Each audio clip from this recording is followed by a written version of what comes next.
Hello everyone and welcome back. Today we're hosting a very special brunch inspired by our recent trip to Belize, to the beautiful island of San Pedro. I absolutely fell in love with this country, its people, its culture, and especially its delicious food. One of the most memorable parts of our trip was experiencing a true Belizean breakfast.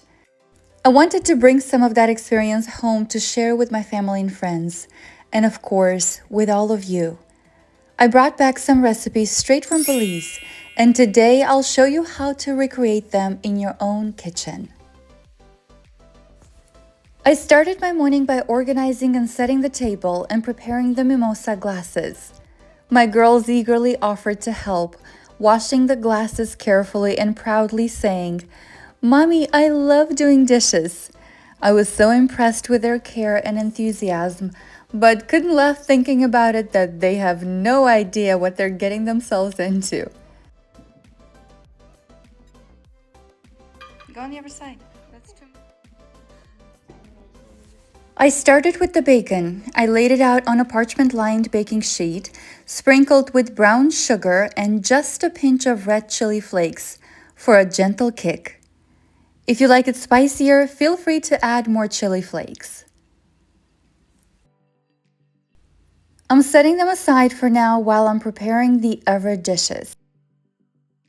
Another staple breakfast dish was the scrambled eggs cooked with onions, tomatoes, vegetables, and bits of bacon or sausage. To prepare that, I started chopping half a large red onion, though a small one works just as well if that's what you have on hand. My little one stopped by and of course wanted to help. I let her use the large knife under my close supervision. I try to teach them proper knife skills and general kitchen safety. I'd much rather be present and teach them now than have them try to figure it out on their own one day and risk getting hurt. Once the onion was thinly chopped, I sauteed it in roughly 2 tablespoons of olive oil until soft. For the protein, I used a chicken sausage I picked up at Trader Joe's, one of my favorites. It's a chicken apple sausage, and what I love most is that it has no casing, so it's ready to cook right away. I sliced it up into bite-sized pieces and cooked them until lightly golden. Once done, I set the sausage aside for later.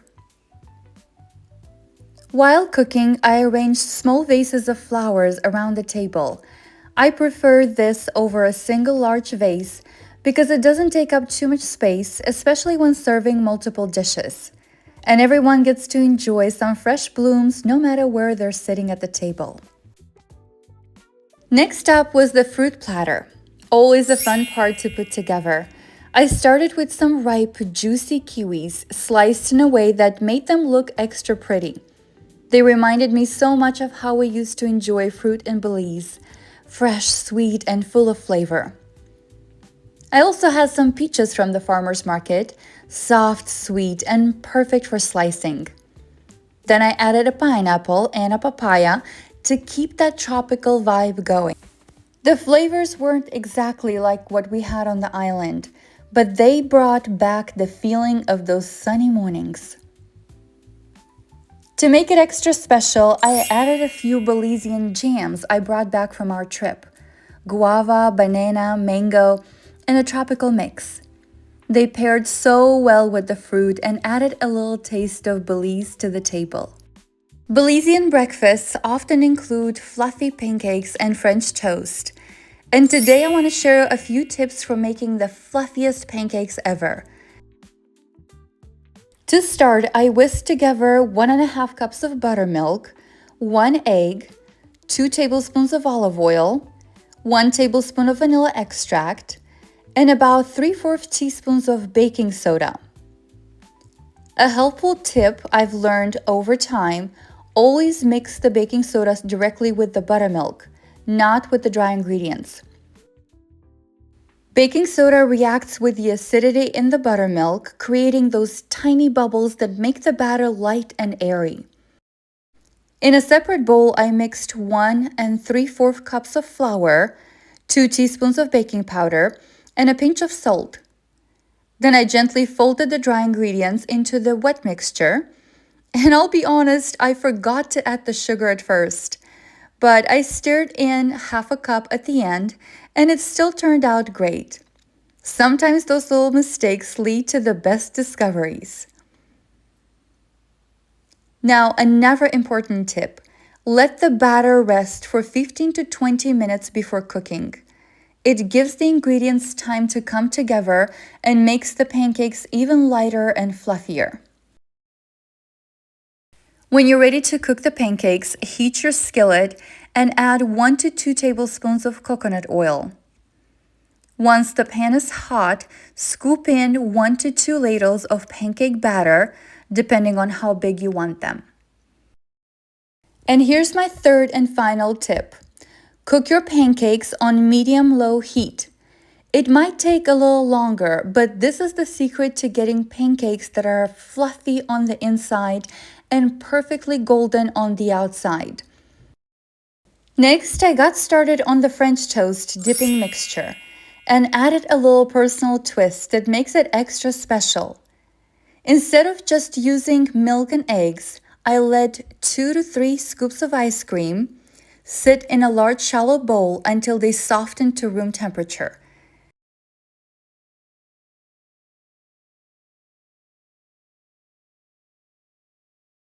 Once the ice cream was soft, I whisked in 1 teaspoon of cinnamon, half a teaspoon of nutmeg, a pinch of salt, 1 cup of milk, and 3 eggs.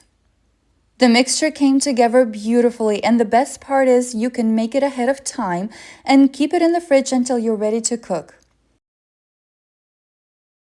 I used slightly stale brioche bread, which is ideal because it soaks up the mixture without falling apart. I dipped each slice just long enough to coat it, then fried them in a bit of butter until they were golden brown and crisp on the outside.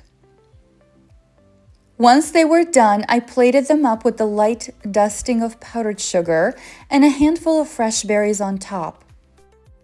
At this point, I put my bacon in a preheated oven and baked it at 400 degrees Fahrenheit for 20 to 25 minutes, flipping it halfway through. When done, I pulled them out of the oven, let them cool for a few minutes, then served them on the platter. Now, there's no Belizean breakfast without lightly fried plantains in butter.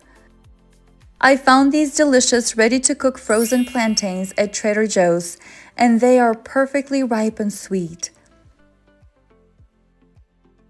A great staple of the Belizean breakfast are the iconic fried jacks, a fried dough that can be eaten plain or stuffed with beans, cheese, or scrambled eggs. For the simple dough, I mixed 2 cups of flour, 2 teaspoons of baking powder, and a pinch of salt.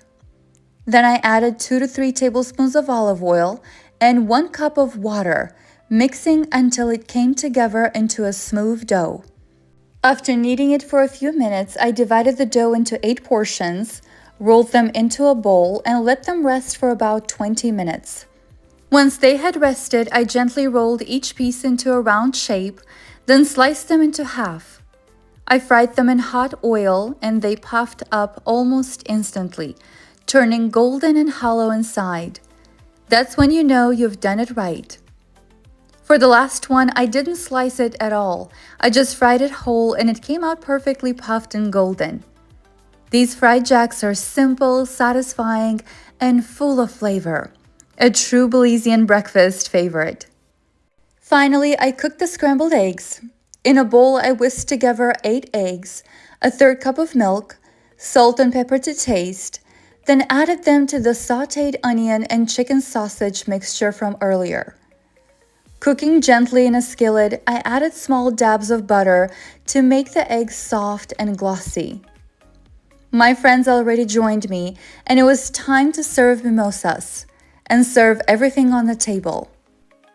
The golden fried jacks puffed to perfection, fluffy pancakes, rich French toast dusted with powdered sugar, crispy caramelized bacon, creamy scrambled eggs, sweet fried plantains, and a colorful platter of fresh tropical fruit. I hope you enjoyed these recipes and ideas. If you did, give us a thumbs up and consider subscribing before you go. Thanks for watching and see you next time.